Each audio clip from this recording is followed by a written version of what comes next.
Gjatë ditëve të fundit, strukturat tona të luftës kundër krimeve kibernetike kanë evidentuar një aktivitet të dyshuar të koordinuar në platformat online, i cili konsiston në publikimin masiv të vlerësimeve, review dhe komenteve negative ndaj hoteleve, restoranteve dhe subjekteve të tjera që ushtrojnë aktivitet në sektorin e turizmit në Shqipëri.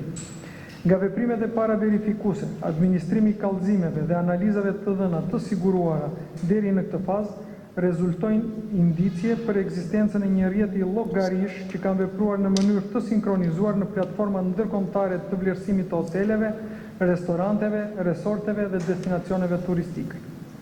Brenda një periudhe të shkurtër kohore, këto llogarit dyshohet se kanë publikuar në masë komente dhe vlerësime negative, me qëllim krijimin e perceptimit të rrem dhe dëmtimin artificial të reputacionit online të bizneseve shqiptare. Nga analiza fillestare rezulton se mbi 10.000 llogari në rrjete sociale me modele aktiviteti të dyshim, të cilat janë aktualisht objekt verifikimi nga strukturat e specializuara të policisë shtetit.